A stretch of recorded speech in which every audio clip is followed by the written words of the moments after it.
keep it real with ya. Hey everybody, it's me, Meanu, back with another video. Yes, I am recording all of this at the same time as I recorded the last video. I have the same hair, I have the same shirt. I'm currently dealing with the cats still and their attitudes and their behavior. So forgive me if I'm angled weird, I'm not completely in focus. I keep pausing to stop them from killing each other. I just want to make the videos for y'all. I'd be trying to do my best.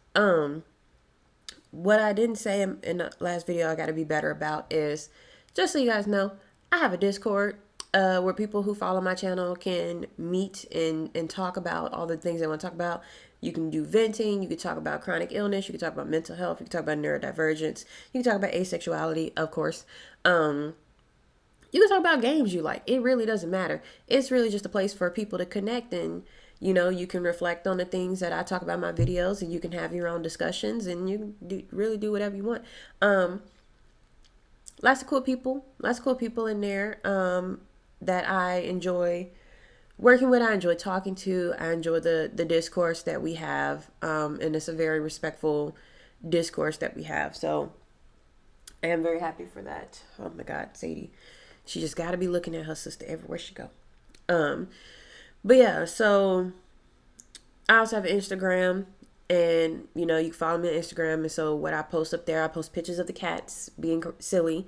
I post pictures of gluten-free, soy-free food that I either make or I get at a restaurant. And sometimes I post memes too. It's really just a whatever. Like I am by no means a social media influencer type person.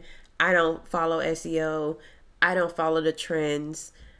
I just post what I feel like posting when I feel like posting it. Sometimes I'll post a bunch of stuff at once and then you won't hear from me for like a week. But you will hear from me regularly if you are in Discord, because I do come into Discord to post updates on me and the cats in my life, and everybody else in there posts updates on themselves as well.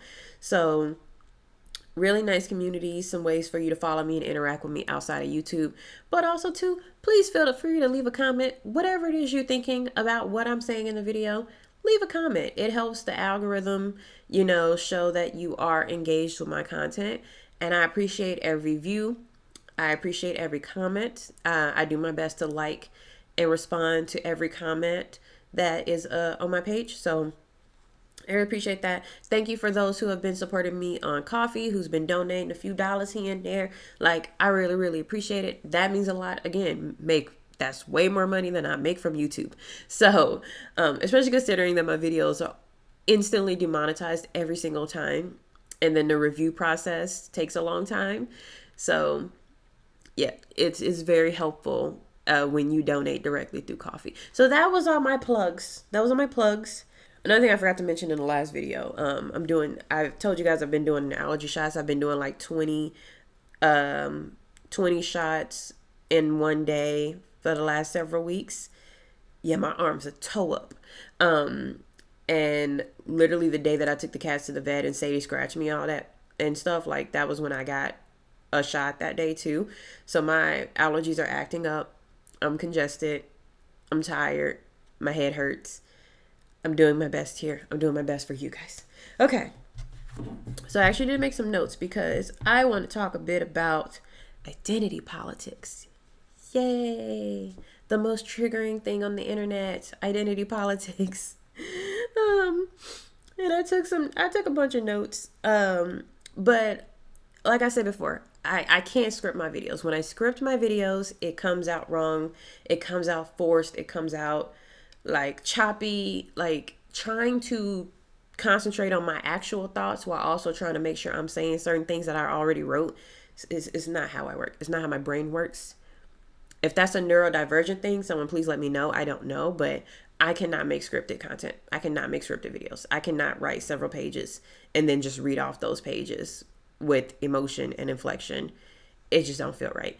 So what I'm going to do is I'm going to give you guys background. And I've talked about this in some much older videos, but I'm going to give you background on who I am and where I come from a socio-political standpoint. And then I'm going to go into my opinions on identity politics and how the discourse around that is, connected to certain things that I'm going to tell you about. So let me just start off with the story part, okay? You guys already know I live in the American South, or Southern United States, whatever we call it, to make sure we're not being disrespectful to the other Americas. But grew up in the South. Family's Baptist Christian. We're black, obviously. There's a lot of issues. And when you are in the South and you are black and you are religious, right? My family had certain views about white people, gay people, trans people, Latino people. They have a lot of very specific opinions, and you can imagine what those opinions are. Like I said, if Trump was black, my family would have voted for him. But since he's not, they're just like white people. But we had a lot of very specific ideas. I did not fully understand all of those ideas growing up, but because I was in a all black community, I was in an all black poor community. That's another intersection there. I did not have a lot of interactions with white people, with Latino people, with outwardly gay or trans people. And the problem when you have stuff like that, like even in church, there were multiple sermons in church about gay people being sinners and all of that stuff. So there were gay people. I know that there were, but they were not, it was not safe for them to be openly gay. There were some women, more masculine lesbian women, for whom it was safe to be more openly gay. But for the most part, especially if you were a man, it was not safe for you to be openly gay. I tell you a story. This actually happened when I was an adult, but my cousin told me, because it was the first time she realized that things were a lot more serious than she thought, was literally in church. They were doing a sermon and the pastor started talking about gay people, and people literally in the pulpit, whatever you call where people sit, they turned around and they pointed at some gay people, at a gay couple, and they pointed them out and they said, there they are right there. And my cousin was like she was shocked, and I was not shocked at all. I was like, no, but this has been it. This has been this forever. It's been like this our whole time. Like you just realizing this? I've known this forever. Let's not to mention the fact that the black community regularly treats trans people or transcoded people as the butt of the joke in a lot of our black sitcoms and shows from the 90s. So I did not fully, it's lunchtime for the girls. So my concepts of gay people, trans people, people of different religions, people of different races was very, very problematic. It was very bigoted. It was very closed-minded. And was I aggressive about it like the rest of my family? No, I just didn't understand. I didn't understand, and I didn't know anybody who was openly gay who could talk to me about their experiences.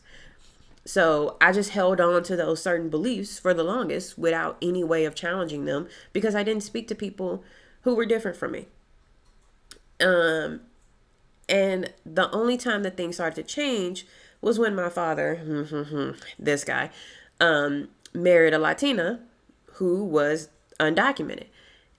And when I met her and I started to have interactions with her and I started to meet her friends and other people in the Latino community in my city, I was able to start to open up my mindset about it, because these motherfuckers was working 16-hour days with like no breaks for very, very little money. And they was over here and they was building their own shit. They was doing their own construction in their house. They was building their own bedrooms. You know what I mean? They was like remodeling their own kitchens. Some of them had chickens, to get their eggs. Some of them were growing tomatoes. Like they was doing a lot of stuff that was just very new to me. But it was very interesting to meet these people, to meet their children, to go to these neighborhoods that I didn't even know existed in my own city because of how segregated everything was down here. I didn't know that there was a whole community of Latin people and a whole community of Mexican restaurants that Latin people actually ate at and worked at. I didn't know about La Michoacana, like I didn't know about El Mercadito. I didn't know about any of these places. I didn't know those places existed. As far as I knew, my city was all poor black people.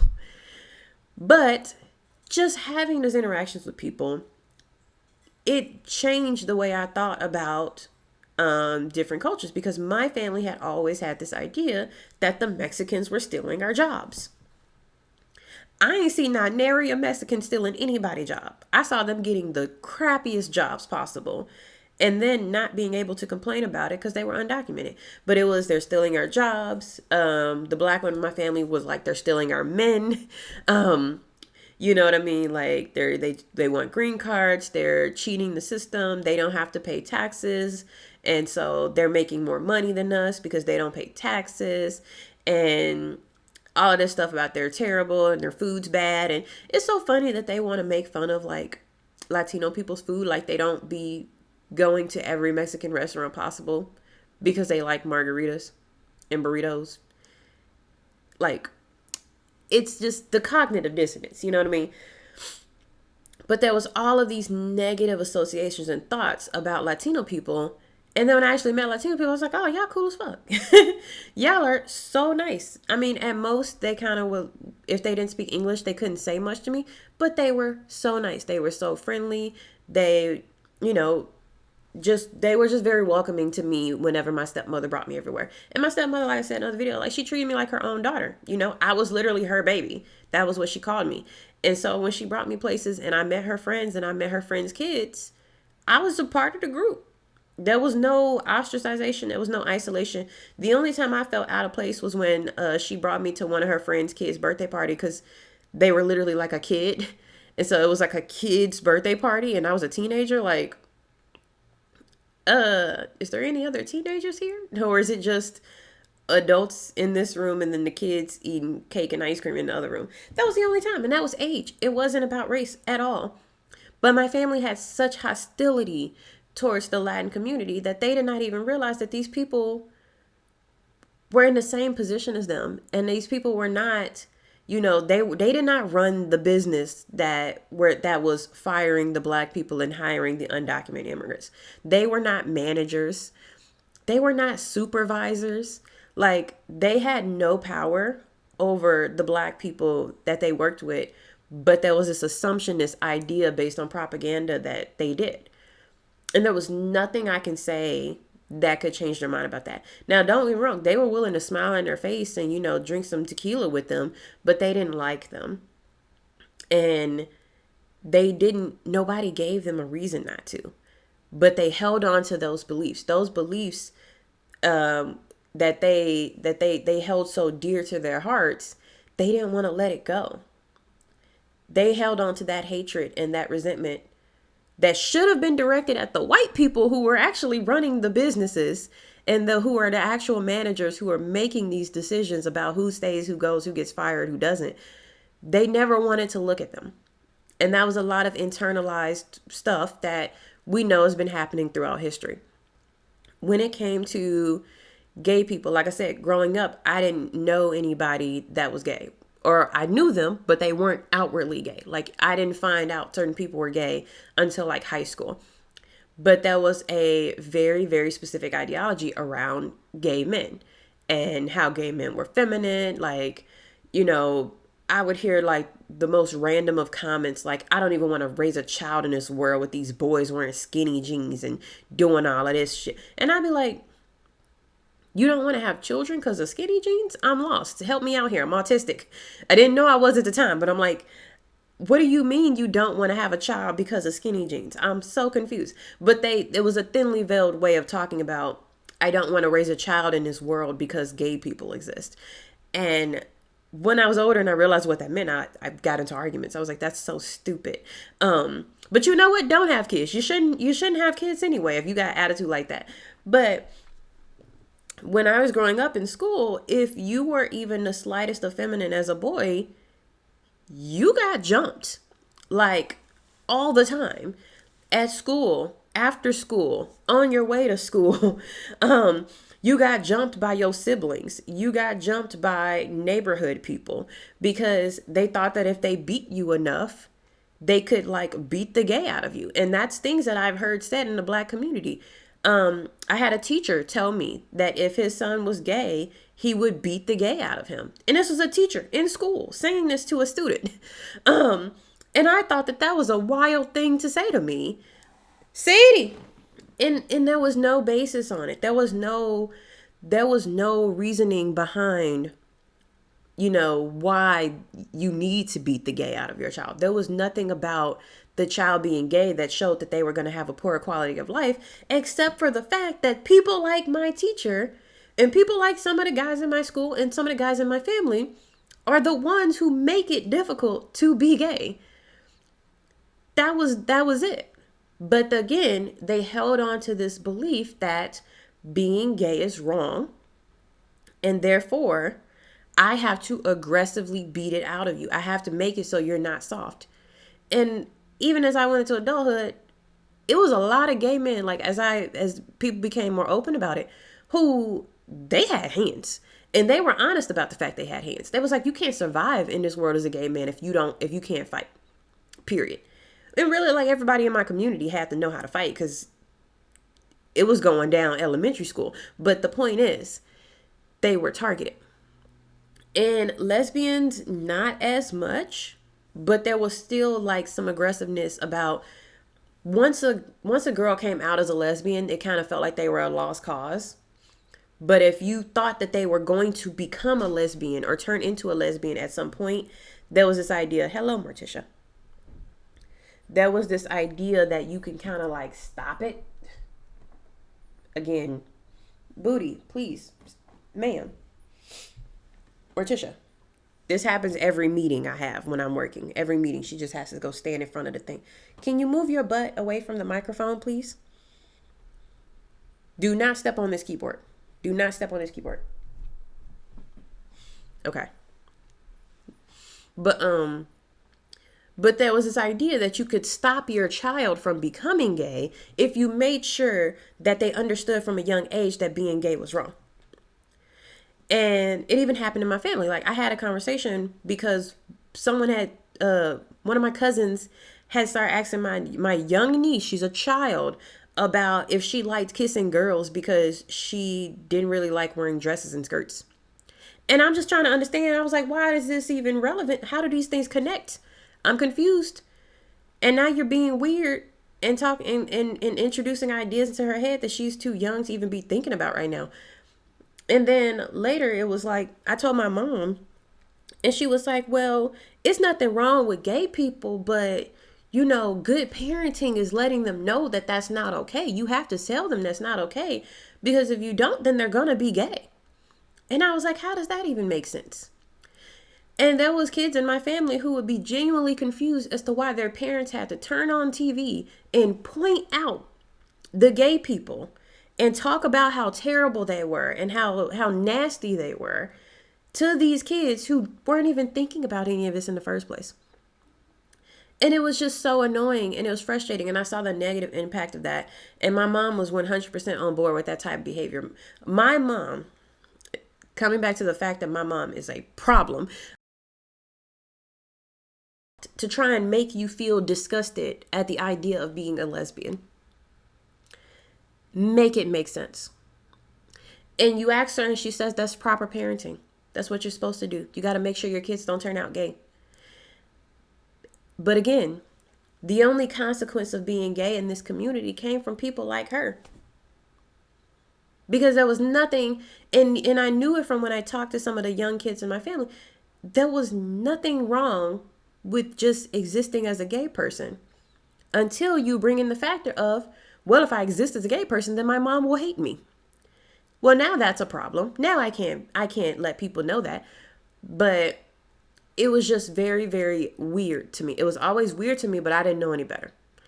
I didn't know any better until I was older and I met gay people and I studied this. I studied queer history and gender and sexuality and all that stuff. Until I did that, I didn't really know any better. But I was always somebody who I didn't feel enough. I didn't have enough energy to put towards hating anybody, because hating people is stressful. And I didn't really want to hold hatred in my heart for something that I didn't feel was that important. So that's kind of like how I was mentally growing up in a place like that, in an environment like that.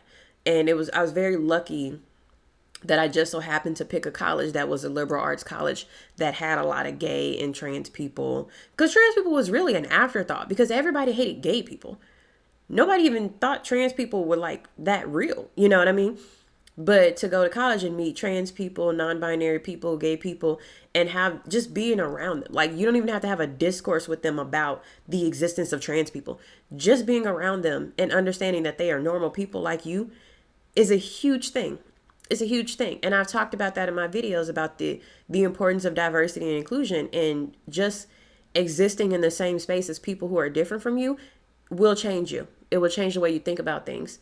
And a lot of people don't do that because it's stressful. You hold all of this hatred in your heart for these groups of people that by the time you actually get around them, you don't even know how to act because you're so used to hating them. And here they are acting normal and offering you food. You know what I mean? And I watched that resistance happen with my family over and over and over again. And as an adult, I got into a lot of arguments about the way y'all talk about these people is wrong. The way y'all act about these people is wrong. The things you're saying to these children about these type of people is wrong.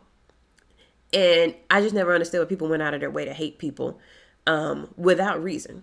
Like, okay, yeah, your boyfriend flirted with the Latina at his job, so Mexicans should be deported? Like, that sound like a personal problem, though. It sound like your boyfriend got a problem with flirting with women that he don't got no business doing. How does this involve politics? Like, it makes no sense to me because of my perception of the world, the way I look at things.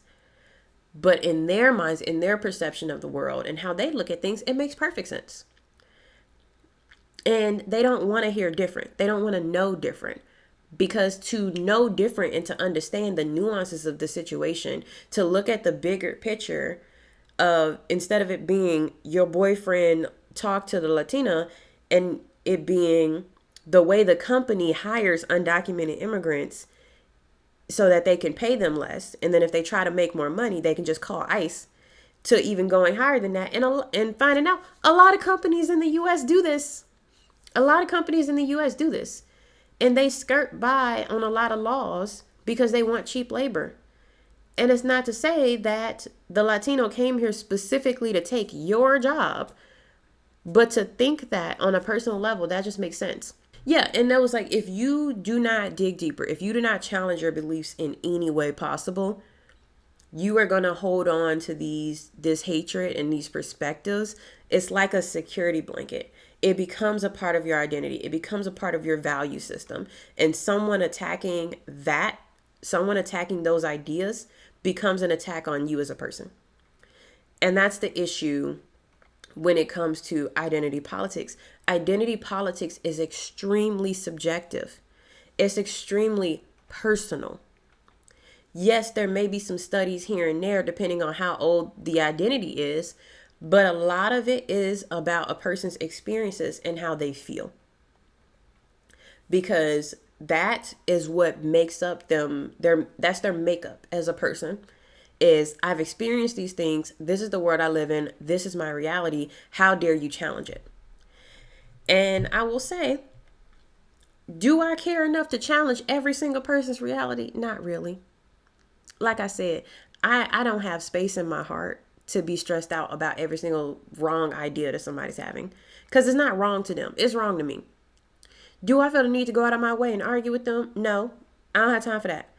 Like I said, when I was in college and Trump was elected and there was all of this racism and there was all of these people who felt very emboldened to talk about how they had guns on campus, who felt emboldened to talk about how they had a problem with all the black people on campus in a city that was known for its poor black population.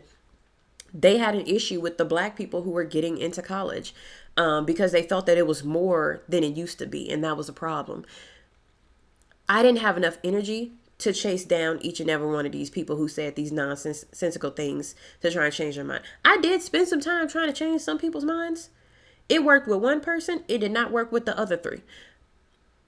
But that's just kind of how I am as a person. Because again, is subjective. I spent a lot of time trying to change my family's minds because I really felt like what they were doing was toxic to the children in the family, and it was toxic to me. I felt personally invested in changing their minds. I don't feel personally invested in changing a lot of people's minds anymore.